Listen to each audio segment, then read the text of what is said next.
Fotoana ifanomezantsika indray zao anatin'ny fampalam-baovao faharoa fitalavitry ma-TV manatitra ny arahaba ary manasanao naraka ny vaovao hatramin'ny farany hisany asongadina anatin'izao fampalam-baovao izao ary ny fiverena ny Prime Ministre Omer Berizika eto an-tanindrazana tamin'ity androany ity ny fanehoan-keviny manoloana ny toe-dra-pirenena ary ny fampiononana izay nataony ihany koa tetsy amin'ny masivoan'ny afrikana manoloana ny fahalasana ny filoha afrikana tatsimo teo aloha Nelson Mandela nangingina ny kalazana ny fijoroan'ny Repoblika fahaefatra tamin'ny ity taona ity raha oharina ny tamin'ny taondaza ny fampiresan-kevitra no tena hita fa ny bantoerana olona telo mianaka kosa no maty vokatry ny firodanana trano iray tetsy Mandialaza Ankady fotsy avy hatrany isika dia hiditra ao anatin'ny vaovao manasongadina ny lafiny ara-politika rehefa avy nanatrika ny fivoriana nandiniana ny fandriam-pahalemana sy ny filaminana eto Afrika dia tafaverina tanindrazana ny Prime Ministre Jean Omer Berizika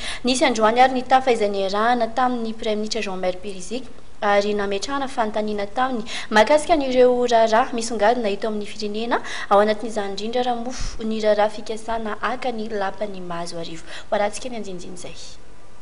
Anisany raharanitranga ny sabotsy teo ny fikasana andiana miaramila ahitana manamboninahitra ambony sy manamboninahitra jeneraly ankakery ny lapany mahazo arivo. Raha nanontaniana momba io raharaha io ny Prime Ministre Jean Omer Berizika dia laza ny Prime Ministre fa fotoana izorana ny fifidianana hialana amin'ny krizy izao ary izay manana hevin-dratsy tia anakorotana ny vahoaka dia diso eo mason'ny tanindrazana sy ny vahoaka. Tany andafo moa zany ilay zavatra iny no eno. Izy io tsy fantatra na tsao tian'ny olona alefa fotsiny na nisy tokoatrany zavatra izay tsy dia nety loatra sakaizy ho tao amin'ny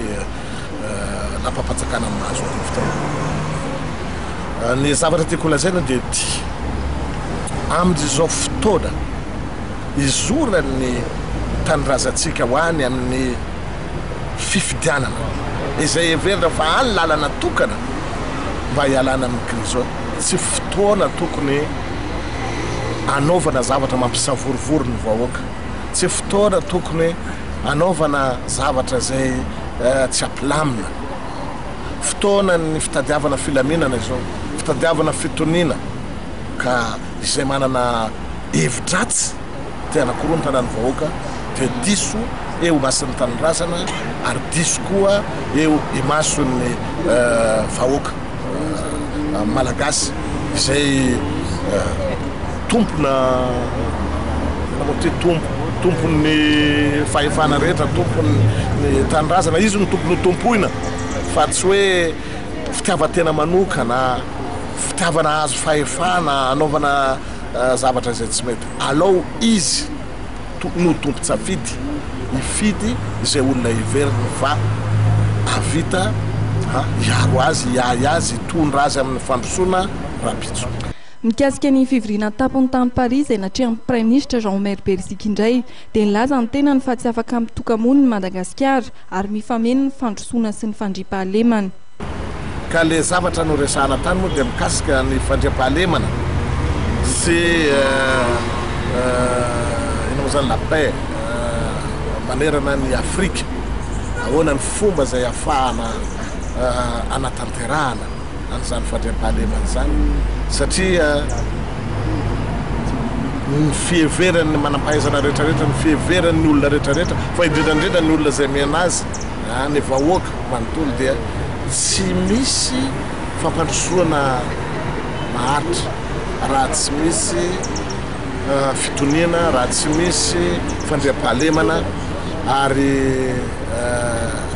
izany zavatra zany no niarany dinina tao ahoana ny fomba izay ahafahana manatanteraka zany. Nisy résolution araka ilay voalazanao teo fanapahan-kevitra izay no raisina tany ka apetraka manomboka amin'ny taona ho avy amin'ny volana marsa eo ny fomba rehetrarehetra natanterahana ny fepetra izay voalaza mba hanatanterahana an'izany filaminana an'izany fitoniana izay ilain'ny vahoaka tokoa zany amin'ny fomba. Ankoatra ny fandriam-pahalemana sy ny filaminana, anisan'ny noresana nandritra ny fivoriana tapon'ny tany Élysée araka ny taritra nataon'ny Prime Ministre momba ny fiovaovan'ny toetrandro ary nisy ny sosokevitra nenty Madagasikara mikasika io sehatra io. Amin'izao 12 Desambra izay natokana hankalazana ny fahatelo taona nijoroan'ny Repoblika faha-efatra dia misy ny afatra avy amin'ny Prime Ministre. Raha ny tena marina dia mbola hiditra amin'ny Repoblika faha-efatra tsika satria teteza bita ny fotoana lalovantsika amin'izao fotoana zao koa dia ny afatra mbola zaiko amin'ny malagasy dia izao